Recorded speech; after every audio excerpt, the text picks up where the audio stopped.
Lab Coat Agents, how are you doing today?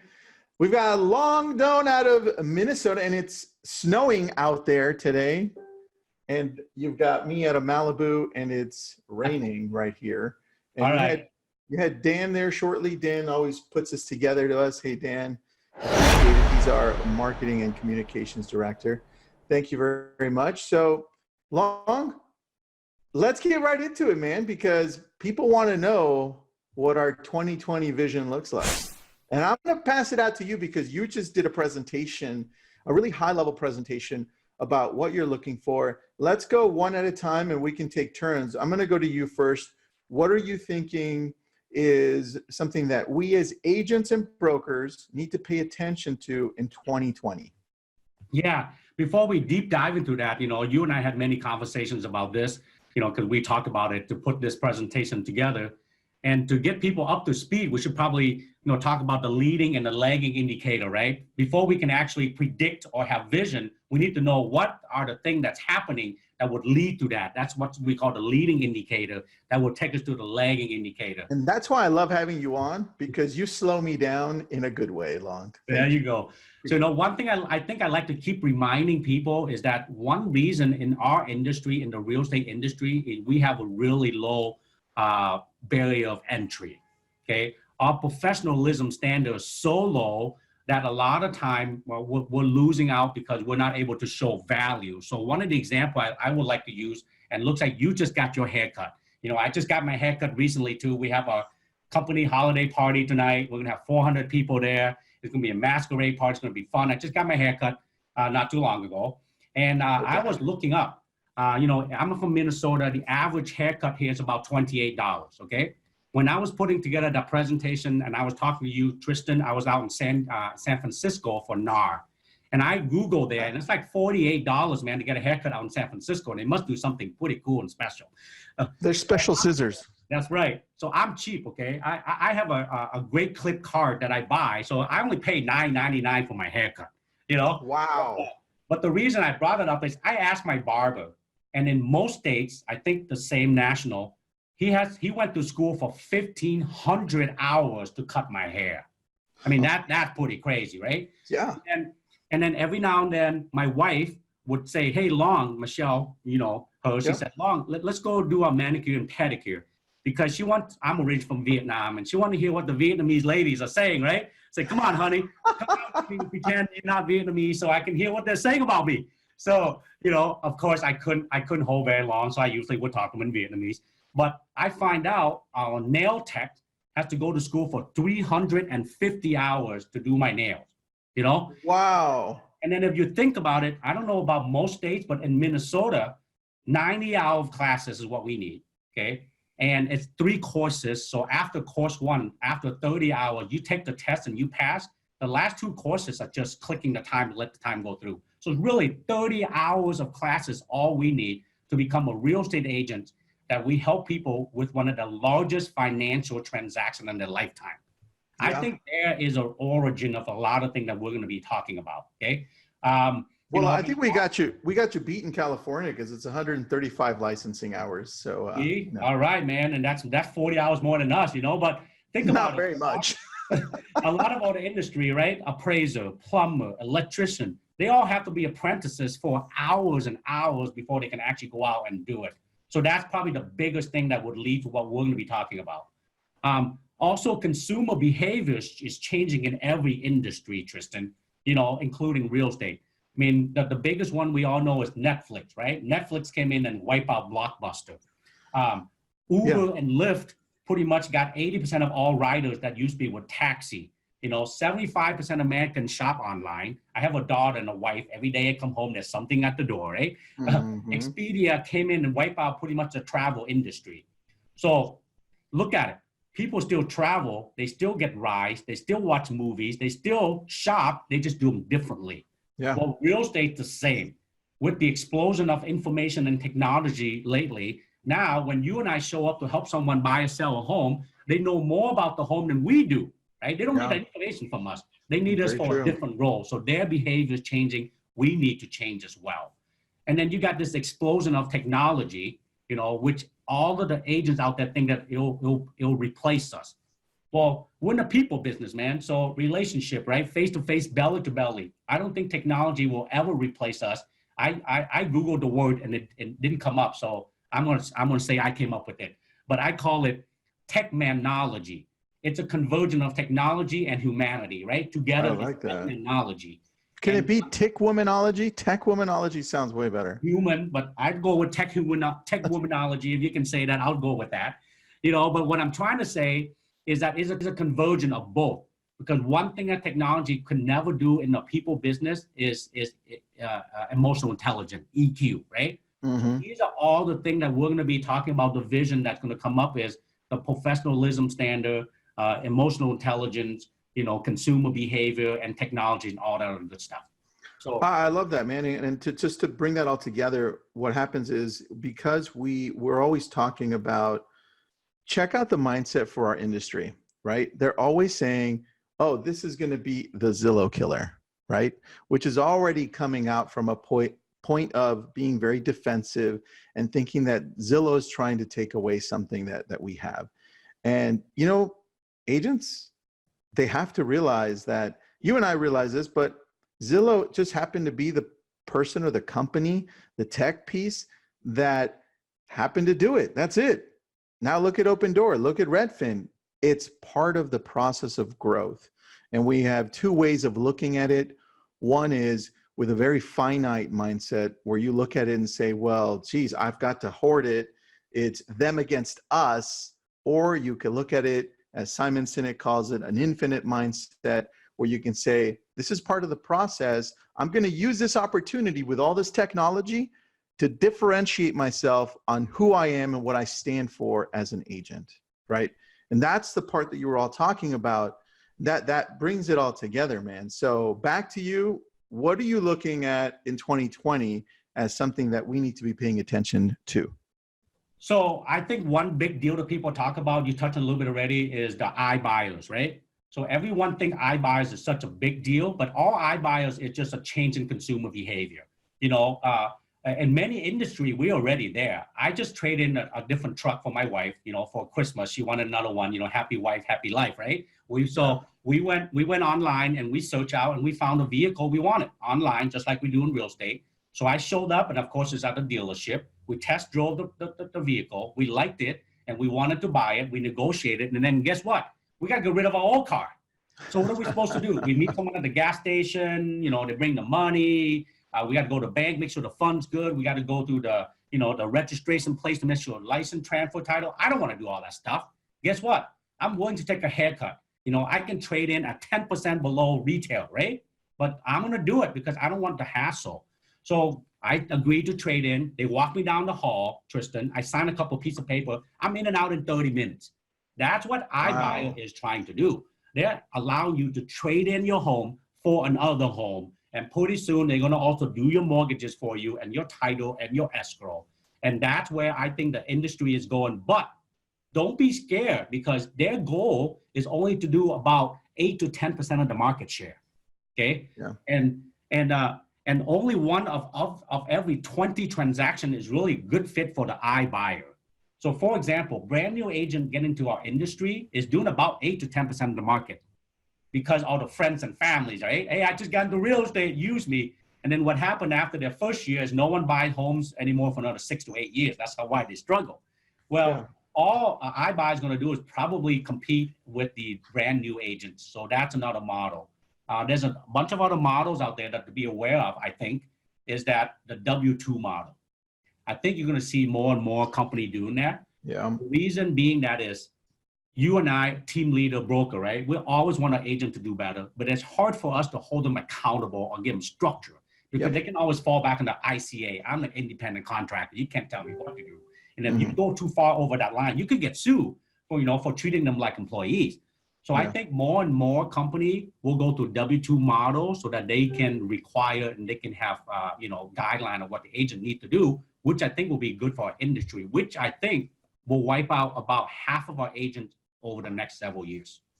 That's very interesting that you say that, man. So two thoughts on that. One is it's definitely a trend and it started a lot with, obviously with the .com boom, and then it shifted. It kind of became a teenager or it's an infancy stage, right? With social media that became Internet 2.0. But what we're seeing, the reason it's so successful is one reason, and that's that it removes the friction, right? If you think about Uber, like you mentioned, if you think about Netflix, even Blockbuster, they had originally created something exactly like Netflix. So they were trying to compete, but everyone is removing the friction, right? Zillow removed that friction from that terrible, terrible process that we had. I mean, even though it's not solid, because this estimate does kind of suck, it's still part of the solution, and that's removing the friction. So when you think of 2020, think of how you as an agent, you as an agency, a brokerage, a team can start removing some of the friction that has been there for a very long time. And that's really bringing you down as an organization. Because when I think of Long and Mike's company, I don't think that there's a process there that holds anything back. It's very smooth. And if that's how it appears to me as a consumer looking in, I want to work with them because it's going to be easier to work with them. So that to me is very important. Remove the friction and really it starts from there, because if you start viewing it that way, iBuyers and Zillow and Redfin and whatever process you're scared of becomes a lot easier because you start understanding why it's so important. Yeah, 1000% agree with you, which lead to the other vision that I know you and I probably talked about as well already, is we're in the people business, right? So it's visibility is credibility. You will see an explosion of videos and using social media that Facebook is starting to fall behind. You know, Instagram and especially YouTube is catching up. I mean, YouTube right now is if you're not using YouTube or have a YouTube channel or YouTube TV, you got to jump on there because you can get, if the way YouTube is set up, we all have been on one of those ads where we saw the little ad, right? You have to wait 5 seconds to skip the ad. Even if you watch that video, if you watch it for 29 seconds or less on YouTube right now, it's free. I mean, you're getting free advertising, thousands and thousands of views on your video without paying for it. You only pay until it's 30 seconds or more. And even then, it's only like a penny or 2 pennies per view. So that's going to be another huge change that you're going to see. Yeah, Long on that, I agree 100% on that being such an integral part of the next few years, because you and I talked about this, and that's 5G. It's going to be 10 times faster than 4G, and that's a lot of times faster. Now, anything we upload into YouTube, TikTok, Instagram, Facebook, LinkedIn, whatever, it's not going to be as grainy or pixelized. It's going to be super clear, and we're able to be streaming things live much better. And so what I think you're going to see from Facebook, because it's still, when you check out the most visited websites in the world, it's still Google, YouTube, and then Facebook, right? Those are the top three. But what Facebook has tried to do is, remember Facebook, I think it was called Facebook Watch, when they were trying to have everybody watch it like a TV show type thing. It didn't have as much success as they wanted. So I think they're going to go for another push in 2020, and they're going to start showing a lot more different types of real content, kind of like what we're doing right now. This is more real versus scripted and movie like Apple TV, Apple Plus, and Netflix. So they're going to try to do a lot more of that raw stuff. And I know that for a fact because over the last 3-4 weeks, month, what's happened is you go to your business page and now you go to edit any live thing that you've done, you're able to caption it within a few seconds, right? And it's 99% accurate, which to me is insane that YouTube didn't do it first, right? Because that's one of the biggest challenges, isn't it, Long? Trying to caption things and then asking for the SRT file, bringing it to video, and then putting it together. Now it's done for you. That's pretty powerful. They know that 80% of people are watching video without the sound on. So I think watch for Facebook pushing a lot more video, which means look at Facebook and YouTube as a place where you can put your content on, whether it's short videos on education, open houses, listings, just teaching, any type of video that you can do. So I completely agree with you. I love what you said. Visibility is credibility. I really love that. So That's a beautiful thing, dude. I'm also putting that. So far I've got remove the friction and visibility is credibility. I'm just going to, lots of little quotes here, man. Yeah, I mean, to pick it back off that, I think we're in the people business, right? So it's people and business. So we have to get very comfortable with marketing ourselves, because the reason people work with Tristan, because they like and trust Tristan. They might recognize the KW name, but that's not why you win or lose a deal. It's because of you. So a lot of people are not comfortable doing videos, because the reason video is going to be very important is a text and an email doesn't do the same thing as a video, because they can see you, they can feel you, they can see your body language, your tonality, and that's how they can trust you more. That's how they can feel like you're not hiding behind something and then just retyping a message 5 times until you hit send, right? They want to know the real you, the raw you, the genuine you. So I think everyone needs to start learning. It doesn't have to be public speaking in front of like a stage of 400 people like you and I have done in the past, but at least be really good at being genuine, being real, and delivering a message using video, and be comfortable with it. It's a really good point, man. I love that. So one of the things also in regards to social media, we're going to see the whole trend where Instagram, which is Facebook, still continue to copy all of the other social media outlets that are doing well. So for instance, TikTok, we're going to see them still go after TikTok. They're not going to try to buy them. They're going to try to copy them and put them into what they currently have in Instagram, and make Instagram more functional as a whole, so that not only does it do what Snapchat does, because you've seen them copy everything from Snapchat, but also what TikTok does. And they've done such a great job of doing what Snapchat does that people now are not using Snapchat as much, but still some. But Instagram's done a great job. So you're going to see the rise of Instagram more, from it being 8th or 9th from most visited to maybe 6th, dude, along the end of the year, which will be pretty brilliant, because you have 1.6 billion people visit Facebook daily. That's insanity. Yeah, I mean, you're really good at this, obviously, because you're one of the leading people in here. So besides Facebook, everyone needs to start learning Instagram and YouTube and all that stuff. What's your advice for them? Where to go to learn this? How to leverage that for their business? Yeah, that's a great question, man. So the way that I do it, I typically go to events, or I go to small masterminds to learn from other influencers. But a lot of the times those are going deep into it. So something simple you can go to are websites like Udemy, Udemy, udemy.com. And what happens is, with companies like Udemy, you can type in, for instance, I want to know how to market on Facebook, or I want to know how to grow my following from 0 to 10,000 to 40,000 followers on Instagram. And then, believe it or not, it's $10 for a whole course taught by someone like me, someone like you, who specializes in their field. And it's anywhere between 2 hours to 20, 30 hours of courses. And sometimes it's super simple, like step by step, like open up this screen. And sometimes it's a little deeper, like, okay, so this is what you do over here. You hashtag in this window and you color it so it's the same color, but it gets super deep.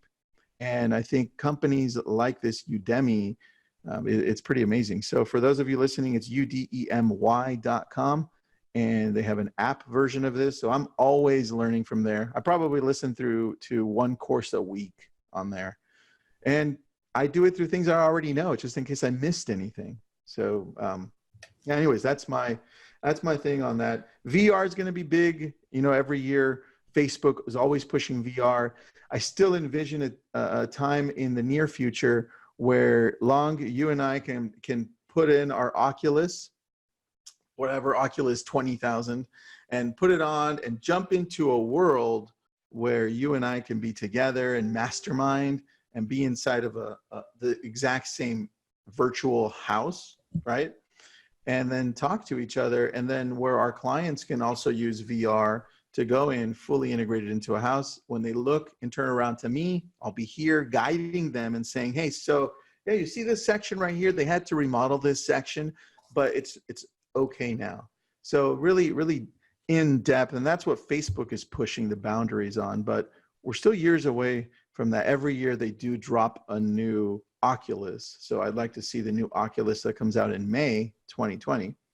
That would be nice. And then Messenger, one of the things that Facebook did mention at F8, which is Facebook's conference in spring, they mentioned that if you're on Facebook Messenger, if you're on Instagram Messenger, if you're on WhatsApp Messenger, any messenger that you're at, you'll be able to message any of those three, regardless of where you are. So to me, that's really important because now I choose the platform that I'm best at, and I can still communicate with you even if you're on Instagram. Like, you know, Tessa Bella, right? Tessa Bella's on Instagram. When she messages me, I miss it for like 4 days, right? And I feel like an idiot. I'm like, oh, crap. I'm always on Facebook Messenger. So this way, it's going to cross, and it's already starting. You can see on some accounts, when you start messaging on WhatsApp, it'll message to that person's Instagram or that person's Facebook, and you never have to leave. That to me is important for clients because you go to where the client is, but you don't have to leave your preferred form of communication on Messenger. And that's important, man. So yeah, that's super key. One other thing that you and I talked about is YouTube lead ads and Google lead ads. So I'm going to let you talk about that a little bit because that was new. I mean, you know the success that everyone's had with Facebook lead ads, right? Mm-hmm. So do you want to touch on that or do you want me to go into that? You go ahead and do that, and I'll touch on the YouTube. Okay, so Facebook lead ads, it came out in 2015, early 2015, and we quickly started using those for real estate. And that's this. Facebook has all of our data. And so when I go to a landing page off of something I like on Facebook or Instagram, I click on it, it auto-populates my information as the consumer. So I don't have to fill it in. And then as soon as I click next to proceed, it sends that information over to that company. So that company captures my information. They'll call me, they'll email me, they'll retarget me, everything. And so YouTube, which is Google, said, that's a freaking brilliant idea because it is. And now they're going to start doing it. And what, are you excited about that? Because I'm like, dude, I'm blowing up because I can't wait. Agree. Perfect. So the way that it'll work is YouTube now, once you're watching the videos and you see on the bottom corner, sometimes at the top, if people engage there, it'll auto-populate your information because who more than Google, maybe Amazon has more information, but Google has quite a bit of information on us. And now what they're going to do is going to take that to another step and create Google lead ads off of regular ads all throughout Google. And that's going to be more power to the agent because right now you've seen over the last, especially over the last year and a half, how everybody's gotten into the Facebook lead ad game for marketing, all sales verticals, right? And so if we're early to this on Google lead ads, where at the very beginning of Facebook lead ads, I was getting 25 cents a lead. Now I'm at like $12 a lead in my area, which is insane difference. Think of how many leads and people you'll be able to capture at such a low rate and then retarget them for a great price if you're one of the first few. So that's why we're telling you, keep an eye out for YouTube lead ads, which they're already beta testing, and Google lead ads, which they're not beta testing yet, but they will be out. That's exciting to me, Long. What else is exciting to you, man? Yeah, so on that same topic, before we move off, LCA, you guys we put on a webinar with Mike Cuevas only a couple of days ago about YouTube. That was a great one. So I encourage people to go back and watch that video. But what he talked about, the YouTube is like right now it's new frontier, right? Like you said, 25 cents a Facebook ad, now up to $12. It's the same, like for a couple pennies, you know, you can get your video being viewed. But the thing he talked about really cool about using video for two different things. One is to create branding and one is for lead generation. And both are really good and cheap through YouTube because YouTube being a search engine part of Google, whereas Facebook ad, a lot of times you have to get in front of people and hope that they have a need for it, right? Whereas YouTube, you only pop up when someone actually searching for that topic. So now you have a really engaged and further down in the funnel because they're only going to watch your video or search you out when they actually are, I'm looking for a home here, home there. So that's something that I would highly recommend jumping on board, just like you talk about, and learning more about it. That's good, man. That one's on our It's on our business page, on the Lab Coat Agents business page. So if you guys want to jump on there and take a look at that, it's on there. It's the one with Long and Cuevas. Yeah. And who else was that? Was Jeff on that one with you or no? Yep. All right. It was a really good one because Jeff and I were the host, but Mike Cuevas himself be a host. So it's like a hosting a host. So Mike kind of ran the whole show. So we just hung back and listened. But it was a really good one. I took a bunch of pictures from his screen. He had a great presentation put together.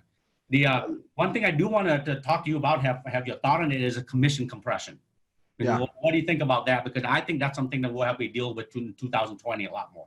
I think so. I think as we get into exactly what you were saying at the very beginning, which is when we're shifting as an industry, where we're shifting from having agents in more of a W-2 form, which is going to happen because we're already seeing that it works with Redfin pretty well.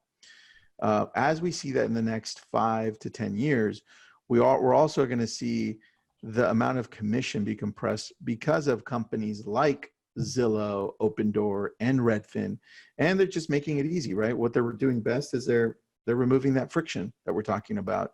And if they remove the friction, it just becomes a lot easier for people to go to them, and they're already offering a discount. So it's normal. I think it does exist, but what we're still going to see, I think it's going to create a greater separation between the average price point and then the luxury prices, because I work in both. And what I notice is with the luxury side, it's not as important to them what they're paying in commission as is the ease that they have in knowing that if they give you the responsibility, they don't have to worry about anything. They don't get in your face. They don't tell you what to do. They just let you do it because they know you're a professional and they're paying for it.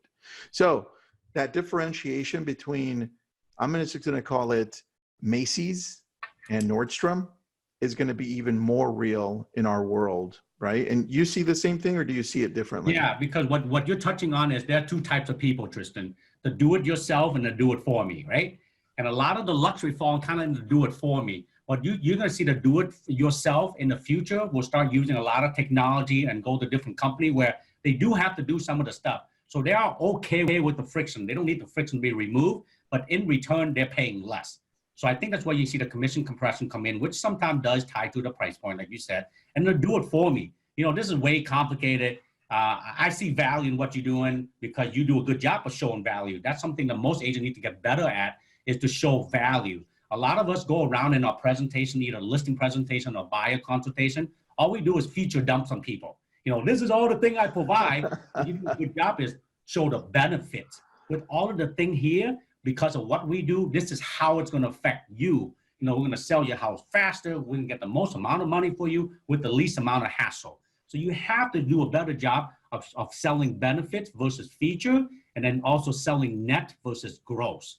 Okay, I don't care if it's 6% or 7% commission. With what I do, I'm actually going to net you more than the guy over there who's going to charge you only 3% commission and going to net you less. Yeah, that's so true, man. Well, you hit it right on. I love how you said, do it for me. You do it for me, or I don't want to let go completely of it, right? Yep. So I think it's really important because it differentiates the type of people that are out there. That's pretty brilliant, Long. I love that, man. I'm just writing these things down because I'm super impressed that you come up with these things on the fly, right? I love it. All right. So then artificial intelligence. What we've seen is, and I recently sat down, Spencer. I forget how to pronounce his last name, Long. Do you know how to pronounce it? No, I'm not going to go there either. Okay. Yeah. Well, Spencer. We both know Spencer. And I was sitting down with him, and he's a coder and he understands artificial intelligence well, creates actual things for 4 different companies. And I sat with him and we were talking about artificial intelligence, and we hit on how everything that's out there that we've seen that responds back to our leads is really fake AI. Mm-hmm. And he says it's fake AI versus true AI. And let me explain the difference. What we're going to see in 2020 is companies come up with what I'm calling true AI versus this fake AI. Fake AI is like a chatbot, right? For instance, structurally is kind of fake AI because they focus on keywords. If they identify a few different keywords like conventional, right, and buyer, they know what two responses they can do, right? In comparison to real AI, they're trying to figure out intent. And if you respond, hey, I'm looking to buy in the next 2 months with a conventional loan, they have already been learning over the last month or 2 months, collecting all the data, identifying which responses is getting them better responses, right? And so they're going to say, well, based on the last 1,000 that sounded similar, 80% of them responded really well to this text, and I'm understanding their intent. So I'm going to cross out all these other ones and send this one. And that's what they're doing every time, right? So they're going off of intent and machine learning. And that's the difference between fake AI, what we're seeing now, versus real AI, which is coming. And when real AI gets into the picture, dude, it's going to be insanity, because I want to dump all my past clients into a real AI system where it acts like either my assistant or me. And if I'm saying, Long, Happy New Year, are you doing anything special tonight? And you respond and say, Happy New Year, Tristan. Yes, I'm going to hang with my family. We're going out to a party. And then the AI takes over based on machine learning and how I am saying, awesome. Yeah, we're going to go here and there. This is what we're going to do. Last year was amazing. It goes back and forth. That's real. That's true AI. That's what's next. We do see a little bit of that, actually a lot of it, with dynamic ads, because it's learning, right? The algorithm understands which properties you're engaging with and then sends you out the ones that you've been engaging with. That's really the algorithm for Netflix. That's real AI, right? That's real versus fake. So 2020, I'm excited about a company actually creating this and doing this, because I'm all in, dude. I'm ready. Imagine the leverage of that. Yeah. That's pretty awesome, man. I hope everyone's catching on to that. On that same topic to do with technology, what's your thought on blockchain? Blockchain, I think, took a little bit of a back seat and it's been super quiet, but I think it's going to come back. What we're seeing is companies like Facebook understand the power of creating cryptocurrency, and they understand that you need to run it off of something like blockchain, obviously, because it's safer. It can keep everything tracked in order. And so the more you see companies come up with more crypto, the more blockchain is going to be introduced to more people, and they're going to get more used to it and more used to it. And then you're going to be able to see more companies use it to keep escrow files, to keep all of our stuff in one place. So I think it's super powerful, but I think it's a few years out, man. What do you think?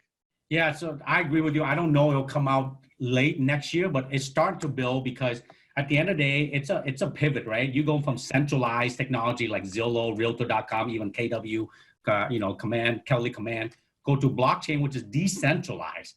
I mean, this is like stuff that's pretty crazy. And in our industry, there's so much paper record in the past. I think it's gonna take a long time to start putting it in. But keep an eye out, Wyoming right now. Wyoming, of all states, is the leading in the industry in blockchain. They're putting all of their record on blockchain because they believe that if they get on the bandwagon, they're going to attract a lot of financial and real estate and mortgage industry to their state, because they will have all the blockchain technology set up. So keep an eye on that. There's some crazy stuff going on in Wyoming. I'm writing that down. I mean, I also know that Kanye West bought 2 ranches there. That's right. Maybe he knows something, right? Maybe he knows something we don't. He keeps on getting everything else right, damn it. Right? That's so funny. All right, so 5G, we talked about a little bit, right? I want to just touch on it a little bit more, and that's it is 10 times faster than 4G. But the reason it's important is when 4G came out and we started seeing that it was making a difference in our business, we also started seeing companies like Instagram and Snapchat take on. Without 4G, those companies wouldn't work the same, right? The videos wouldn't be able to be uploaded. You wouldn't be able to scroll through your feed in the same way.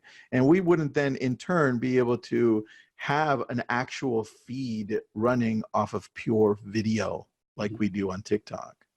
And so what other changes are we going to see because of it? What other new companies are going to come out?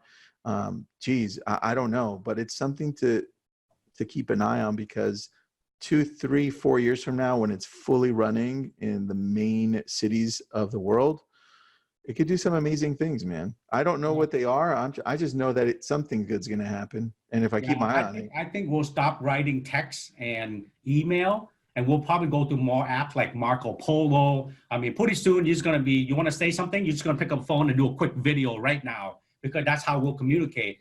So I think where you're going to see is that the new logo will be global. I mean, you and wherever you are from me, man, we're like thousands of miles away, but it looks like we're right here from each other, you know? So pretty soon, that's the way we communicate will also change. I think writing and typing stuff is going to go away, because it's going to be so convenient with the speed of the download and the upload. Will just be faster and actually safer to pick up a phone. And, you know, you talk about, you know, VR. Yeah. Pretty soon, it's going to be hologram, man. Maybe I can feel like I just could hug you, but then when I go do that, you know, you'll disappear. But pretty soon that you're right there talking to me just like I'm standing right in front of you. I think that's amazing, man. So I'm looking forward to all the new technology that's coming out. And just remember that when the new tech does come out and it does seem like a threat to our industry, look at it a little differently and say, how can I differentiate myself from everything that's out there so that I can stand a better chance of identifying with my niche market, with the people that I'm trying to attract, right? And then you'll start looking at it better, and you'll do a better job in connecting. Because like what you said, the global will be the new local, right? But what's your audience, right? What is your audience? And I think people need to look at that a little differently. Anything else you want to add, bud? Yeah, so right there, I'll pick it back off that, because we're in the people business, and most of the time real estate is local, right? So that's how you compete with the Zillow and the Realtor.com, the world, because they're technically not around, whereas they've seen Tristan around, they've seen video. So I think the big thing that we're going to see is that at the end of the day, all this is just smoke and mirrors, man. You go back to the basics, protect your database and build your database. You know, the bigger database you have and you protect them so no one upstream and go in there and take them from you, the more successful you'll be. And everything's right here. Keep working on your mindset. What you touched earlier is a fixed mindset versus a growth mindset, right? Fixed mindset is scarcity versus growth mindset is abundance. One thing I don't see agents do a lot is go out there and meet with other agents and other brokers in your market to network, to mastermind, and share. Don't worry about giving up their secret, because that's how we're all going to work together to raise our professional vandalism, right? Not only that, hey man, half the agent might be gone in a couple of years. So by networking with them now, when they get out of business, you might get their database, you know? So let's start thinking ahead of time, and versus, you know, thinking that, you know, the R&D, we talk about all the time, right? R&D is research and development. Now R&D is rip off and deploy. I mean, in high school, it was cheating. Now it's sharing. I mean, let's go out there, man. There's no secret anymore. That's so funny, dude. And yeah, you know what? It is a relationship business. That's what it comes down to. And the more that you have companies start understanding that, specifically companies that are targeting our world, our real estate world, you're going to start seeing more companies then give you better tools to cater to the relationships that you want to build and want to keep and want to grow. And that's like I was talking to you about. When somebody figures this out, to get true AI to engage with our databases and our sphere in a way that allows us to do it through thousands at one time and act as if they were us or close to us or our assistant. I mean, dude, can you imagine your brokerage offering that to all your agents? It's insanity. Why wouldn't you? And that left everything. These are the things we have to be paying attention to that are coming out. And if you are one of the first, you'll be able to capture it first, right? I agree. So, dude, anything in closing? Because you had some amazing things. I took lots of notes here from what you were saying. Oh, yeah, I remember one thing. Long, you have a mask. You were trying to figure out what mask to use for your party tonight, for your company party. You've got two. Show me mask A.